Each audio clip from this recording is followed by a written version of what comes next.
성경 말씀을 봉독하겠습니다. 성경 말씀은 신약성경 에베소서 1장 1절에서 2절 말씀, 신약성경의 310쪽에 있는 말씀이 되겠습니다. 제가 말씀을 봉독할 때에 여러분들께서는 속으로 같이 말씀을 봉독하시기를 바랍니다. 하나님의 뜻으로 말미암아 그리스도 예수의 사도된 바울은 에베소에 있는 성도들과 그리스도 예수 안에 있는 신실한 자들에게 편지하노니, 하나님 우리 아버지와 주 예수 그리스도로부터 은혜와 평강이 너희에게 있을지어다. 아멘. 할렐루야. 동영상으로 함께 예배드리는 여러분 모두에게 하나님의 은혜가 함께 하시기를 축복합니다. 오늘은 본문을 중심으로 해서 그리스도인의 정체성이라는 제목으로 말씀을 증거합니다. 역사에 큰 공을 남긴 사람들이나 인생을 성공적으로 산 사람들에게는 세 가지 공통점이 있습니다. 첫째는 나는 어떠한 존재인가? 라는 질문을 하고 거기에 대한 답을 스스로 가지고 있습니다.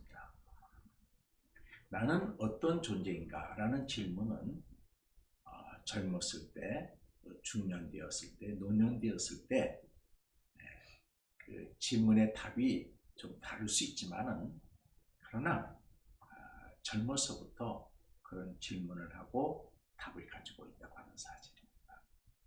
두 번째는 나는 세상에서 무엇을 할 것인가?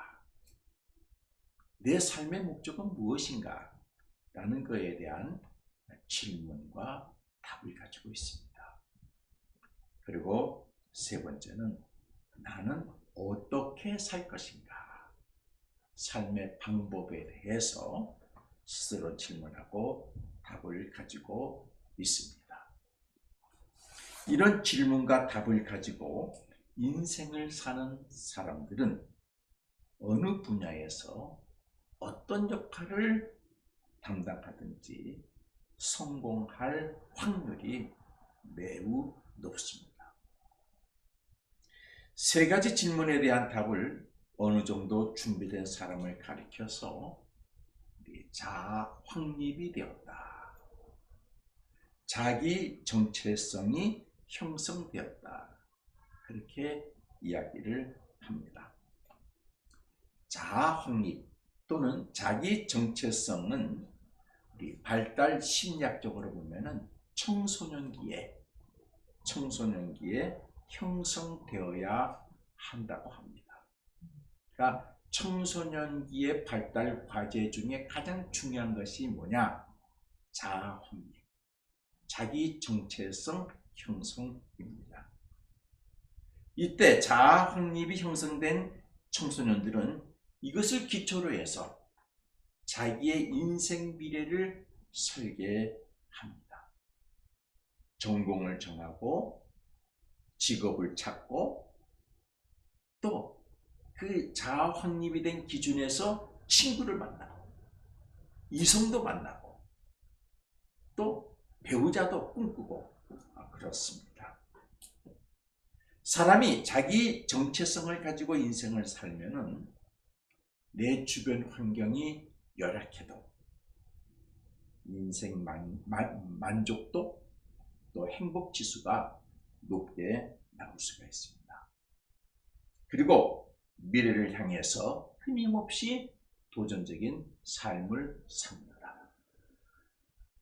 비록 부모님이 가난하고 부모님이 가지고 있는 여러 여건이 열악해도 자아 확립이 된 청소년들은 훗날 큰 인물이 되어질 수 있는 확률이 높습니다. 반면에 사람이 자기 정체성을 가지고 있지 못한 사람들이 가지지 못하고 인생을 살면은 인생 만족도가 매우 낮습니다. 행복 지수가 낮습니다. 그래서 자기가 하고 있는 일에 대해서도 불평합니다.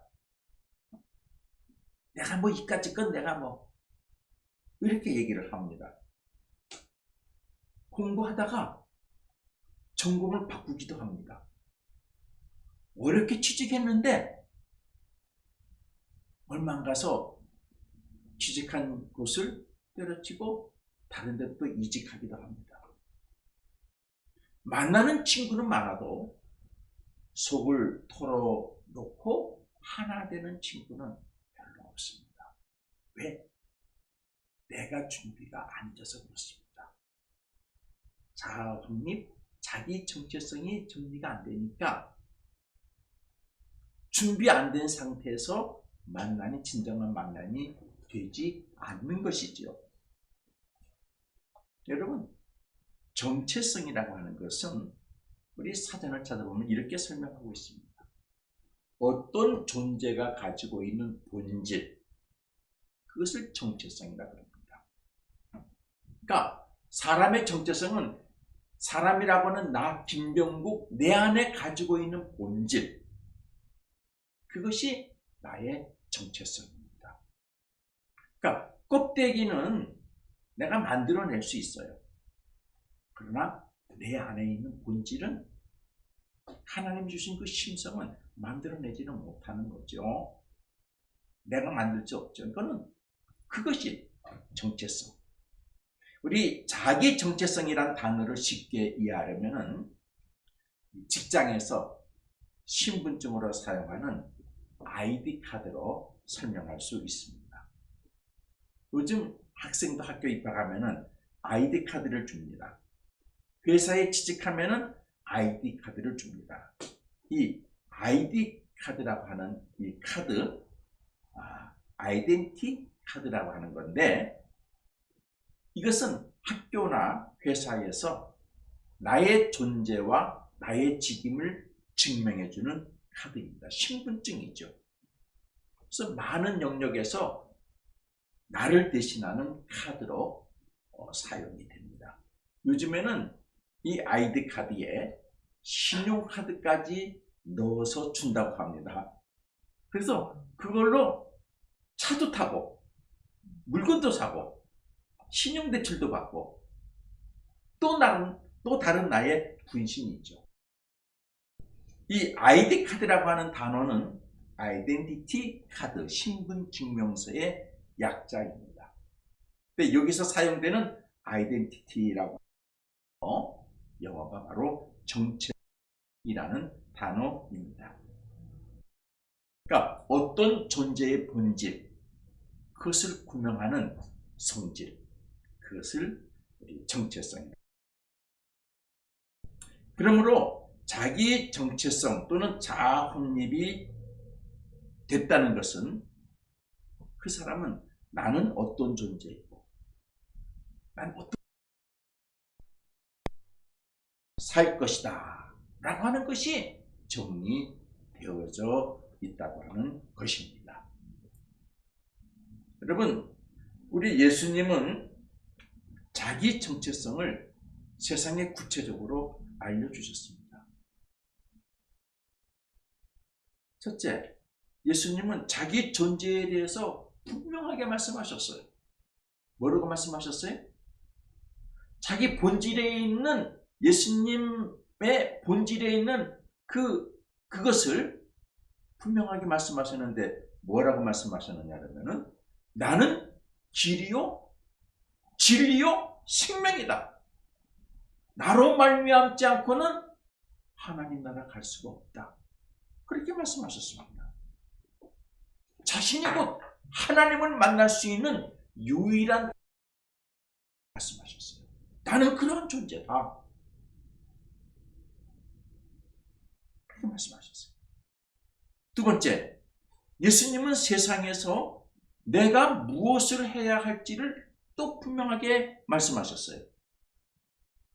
그래, 마태복음 20장 28절, 마가복음 10장 45절을 보면은 내가 세상에서 할 일은 섬김을 받으려 하는 것이 아니고 도리어 섬기려 하고 나의 목숨을 많은 사람들의 대속물로 주려 한다. 이게 내 삶의 목적이다. 그러니까 제자들이 예수님 막 왕으로 세우려고 그래도 아니죠. 예수님을 갖다가 이렇게 막 선생으로 높이려고 그래도 아니죠. 예수님은 무엇을 위해서? 나는 많은 사람들의 대속물로 주기 위해서 나는 인생을 살고 있다. 그렇게 말씀하셨어요.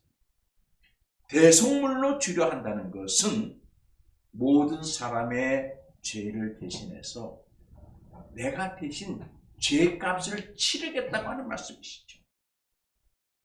그래서 많은 죄인들로 하여금 그들의 죄 때문에 받는 고통에서 해방시켜 주겠다. 그런 뜻이 되겠습니다. 요약해서 말씀을 드리면은 예수님은 자신이 세상에 그리스도가 되어야 한다. 나는 그리스도가 되어야 된다. 나는 죄에서 구원해주는 구원주가 되어야 된다. 그런 정체성을 가지고 있습니다.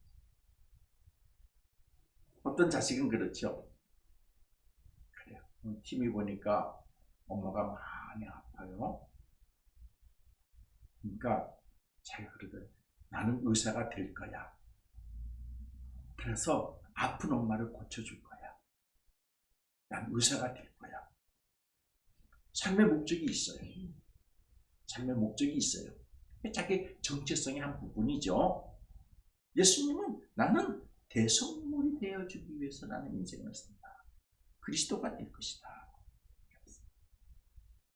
그리고 예수님은 스스로 자신 제자들에게 나는 내 자신은 그리스도이다 라고 말씀하셨습니다. 예수님은 오직 자신만이 그리스도라고 말씀하시면서 또 이런 말씀도 하셨어요. 마태복음 24장을 보게 되면은 말세에는 그리스도라고 하는 사람들이 많이 나타나게 될 것인데 너희들이 그것에 미혹되어서는 안 된다 라고 말씀하시기도 하셨어요. 그러니까 예수님은 내가 이 세상에 와서 사는 삶의 목적은 그리스도가 되기 위한 것이다 하는 자기 본질을 나타내셨어요. 이게 예수님의 정체성이죠. 세 번째, 예수님은 자신이 그리스도가 되기 위해서 어떻게 살아야 하는지에 대해서도 말씀하셨어요. 마태복음 16장에 보게 되면은 그런 말씀하셨습니다. 나는 이 삶을 살기 위해서는 십자가를 지는 삶을 살아야 된다 그랬어요. 십자가를 지고 죽었다가 3일 만에 다시 살아나야 된다. 그렇게 말씀하셨어요. 그러니까 그 얘기를 듣고 있었던 베드로가 얘기를 하죠. 그렇게 하면 안 됩니다. 그랬어요. 그 얘기를 이제 그 마태복음 16장에 있는 부분을 좀 자세하게 읽어보게 되면은 16절부터 이런 얘기가 나와요. 너희는 나를 누구라고 생각하느냐? 그러니까 베드로가 주는 그리스도시요. 그리스도라고 하는 얘기를 해요. 우리를 죄에서 구원해 주시는 분이십니다. 라고 얘기를 해요. 그러니까 예수님께서 말씀하셨어요. 그리스도가 되기 위해서는 나는 어떻게 살아야 된다는 것을 말씀하셨어요. 내가 많은 고난을 받고 죽임을 당하고 제3일에 살아나야 될 것이다. 그 예수님이 고난받고 죽임을 당한다 그러니까 베드로가 화들짝 놀래죠. 그 예수님을 붙들고 항변을 합니다. 주여 그러지 마옵소서. 이런 고통이 주께는 결코 미치지 아니할 것입니다. 예수님이 자기 정체성을 얘기해서 난 그렇기 때문에 이렇게 살아야 된다. 삶의 방법은 나는 십자가를 지고 고통의 길을 가야 된다. 베드로가 그렇게 할 수 없습니다. 고통당할 수 없습니다. 얘기했어요. 그러니까 예수님께서 베드로를 크게 책망하시죠. 사탄아, 내 뒤로 물러가라. 너는 나의 정체성을 왜 훼손시키느냐? 내가 길이고 진리고 생명인데 내 삶의 목적은 그리스도가 되는 일인데 그리스도가 되기 위해서는 십자가의 길을 가야 되는데 고난을 받아야 되는데 왜 네가 그 길을 가로막느냐? 그렇게 책망하셨어요. 베드로에게 왜 너는 나에게 그리스도의 정체성을 버리라고 하는 것이냐? 책망하셨어요. 그 후 예수님은 제자들에게 이런 말씀을 하시죠. 너희가 정말 나를 따르려면 너희도 십자가를 지고 나를 따라야 된다. 너희도 고난과 십자가의 길을 가야 된다고 말씀하셨어요. 이처럼 예수님은 평생 그리스도로서 자기 정체성이 흔들리지 않으셨습니다. 결국에는 모든 사람의 죄를 대속하시기 위해 십자가에서 대속 제물이 되셔서 죽음을 맞이하셨습니다. 오늘 본문에도 보게 되면은 그리스도의 종인 사도 바울도 사도로서 자기 정체성, 자식으로서가 아니라, 그러니까 이 정체성을 보게 되면은 자식으로서 자기 정체성도 설명될 수 있겠죠.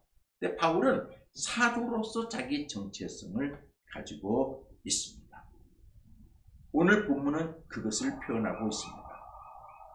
첫 번째, 바울은 자신의 존재에 대해서 이렇게 말했어요. 1절에 하나님의 뜻으로 말미암아 그리스도 예수의 사도된 바울. 이 사도라는 말을 여러분 심부름꾼으로 바꿔 읽어보세요. 아포스톨로스라고 하는 단어인데 심부름꾼이라는 단어의 뜻이에요. 그러니까 하나님의 뜻으로 말미암아 예수의 심부름꾼이 된 바울. 나는 심부름꾼이다. 어느 그 서신에 보면 그런 얘기하죠. 나는 베냐민 지파의 자식이고, 나는 가말리엘 문화에서 공부를 많이 한 사람이고, 나는 로마 시민권도 가진 사람이고, 자기를 설명할 수 있는 것이 많지요.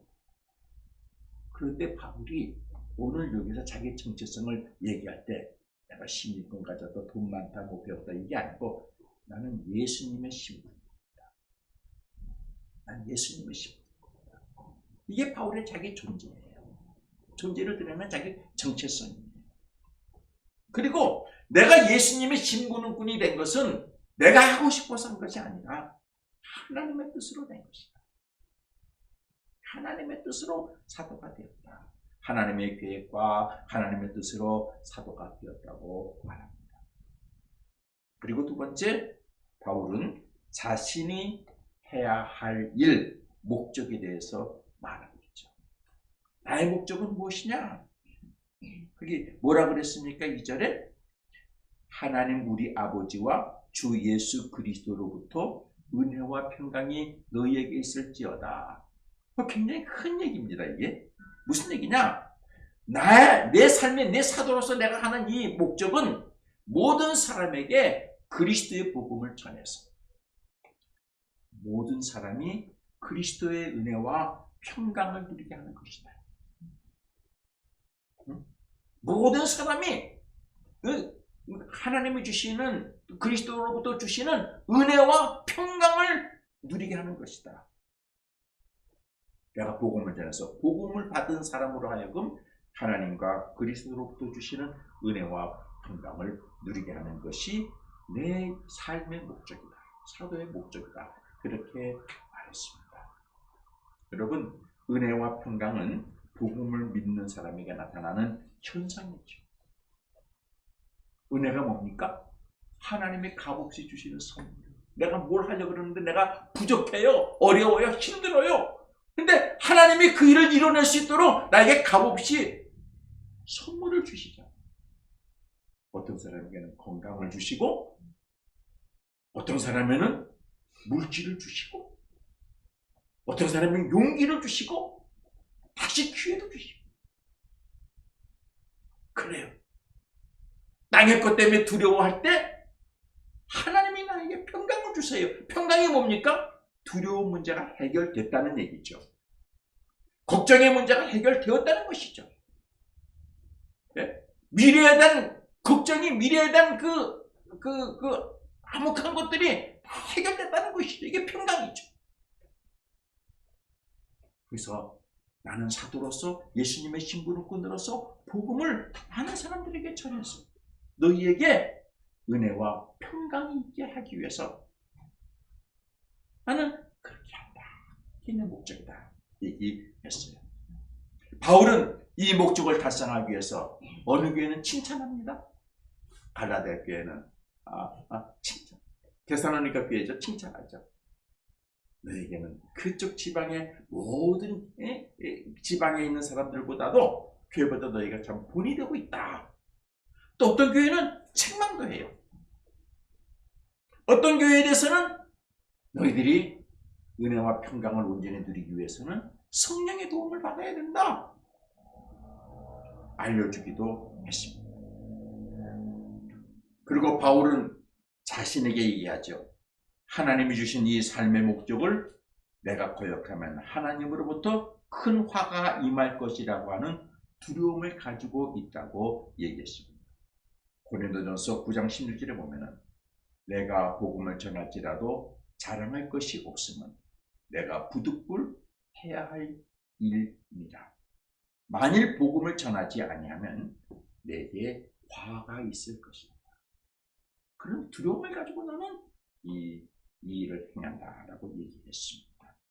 세 번째, 바울은 자신이 이 사명을 감당하는데 어떤 방법으로 감당하느냐? 우리 속된 얘기를 하면 술을 쓰지 않는다. 꾀를 부리지 않겠다. 어떻게? 난 충성하다. 고린도전서 4장 2절에 맡은 자들에게 구할 것은 충성. 난 충성하다. 그리고 사명을 실천하기 위해서 나의 생명도 귀하게 여기지 않겠다고 얘기합니다. 사도행전 20장에 보게 되면은 에베소 교회에서 방문했을 때에 그런 얘기를 합니다.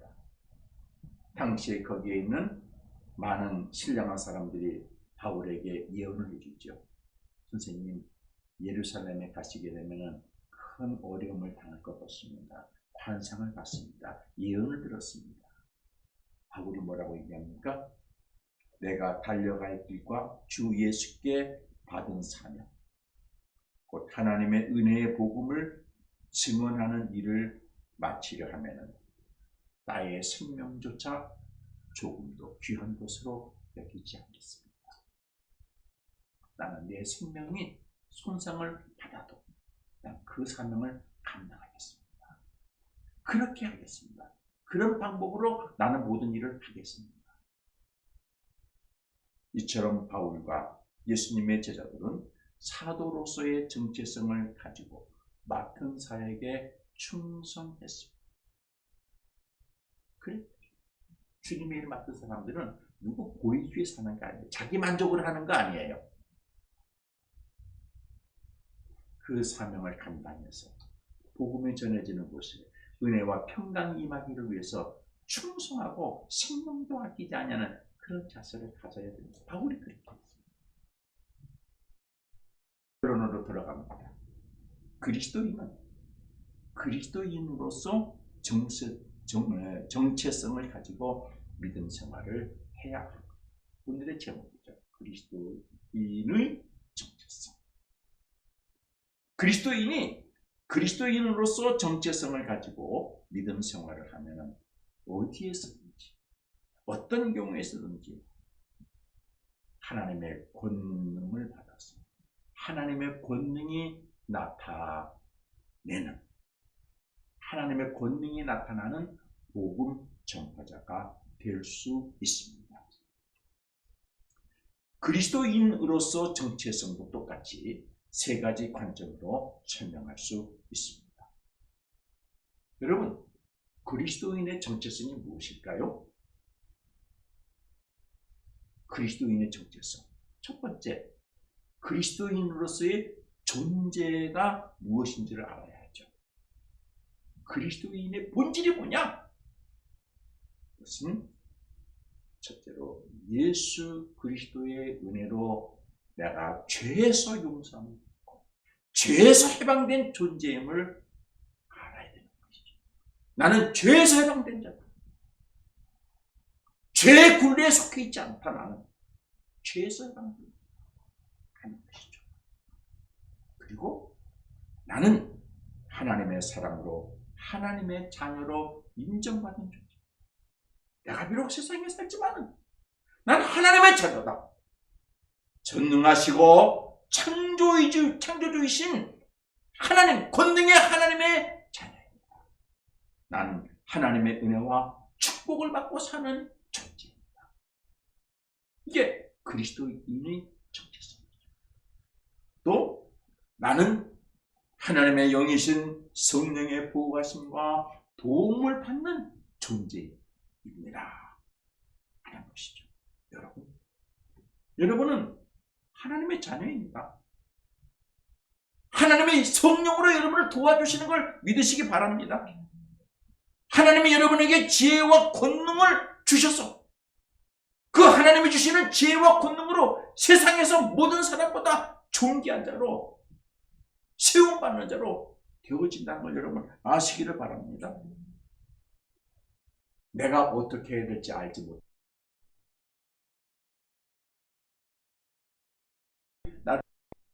그러면은 하나님이 내 인생길을 인도하시는 걸 여러분 아시기를 바랍니다.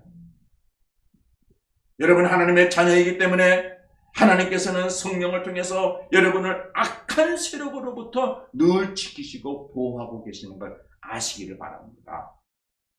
이게 그리스도인의 정체성의 존재에 대한 것 첫 번째. 두 번째, 그리스도인의 정체성으로서 우리는 무엇을 해야 하는지를 알아야죠. 그래요. 내가 그냥 이런 평민이라면 평민스럽게 살면 되지만은 그리스도인이라 그러면 그리스도인으로서 무엇을 해야 할 것인가라고 하는 답을 가지고 있어야 됩니다. 사도들과 똑같은 과정이죠. 바울은 자신은 그리스도의 복음을 전파하는 직임을 맡았다고 했습니다. 그리스도인은 하나님께서 나에게 맡기신 사명을 알아야 돼요. 물론 복음에서 가정에 또 교회라고 하는 믿음의 공동체에서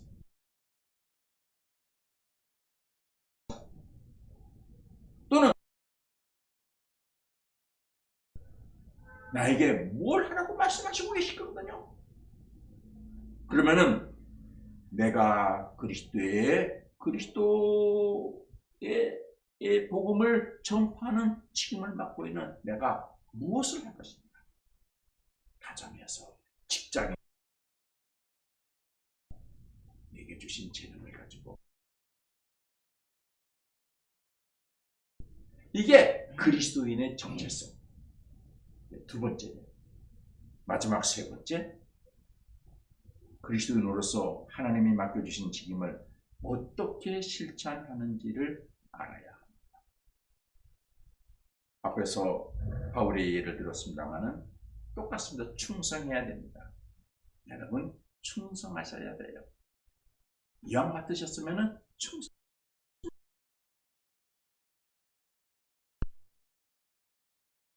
빛이 나죠. 그래서 그 직임의 열매를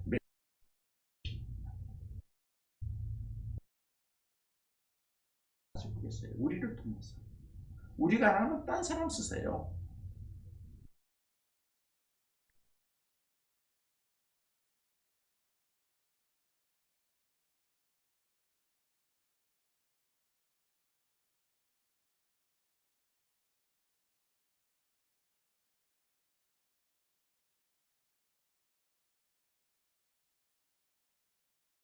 제품이 나와야 되는데 직원이 안 해요, 일을.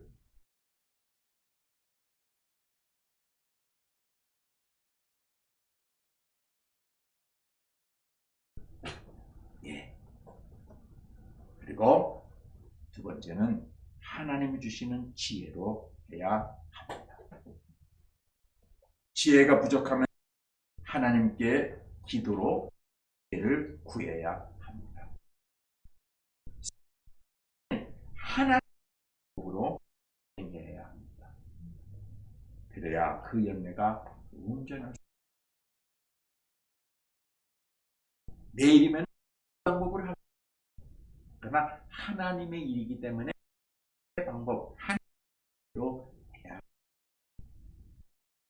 그리고 그리스도 하나님 직임을 감당할 때 와 착한 행실이 돼서 빛과 소금이 되어야 그래서 지를 통해 하나님께 영광이 되어야 하죠. 주의를 언어와 행동이 하나님 말씀의 뜻에 어긋나게 되면 영광이 가리워질 수가 있습니다. 마지막으로 우리가 주님 맡겨주신 사명을 감당할 때에 그 실천하는 궁극적인 목적은 어디에 있어요? 나의 만족이 있는 게 아니에요. 뭐 이렇게 남한테 보여주기 위해서 이렇게 잘됐다 한 게 아니에요. 핵심은 복음 전파에 있는 것입니다.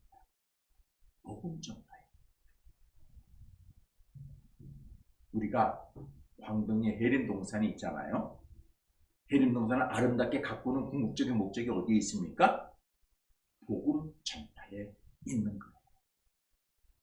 우리가 지금 예배 드리잖아요. 예배를 좀 편하게 드리기 위해서 교회당을 짓지 않습니까? 예배당을 짓지 않습니까? 예배당을 짓는 궁극적인 목적이 어디에 있습니까? 복음 전파에 있는 것입니다.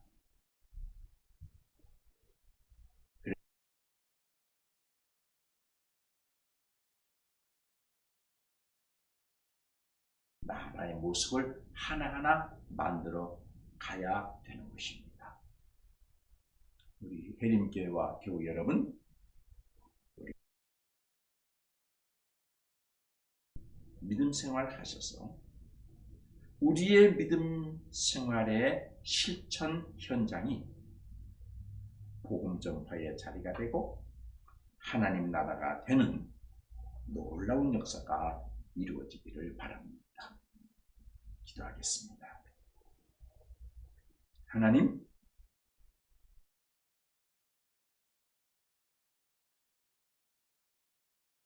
그리스도인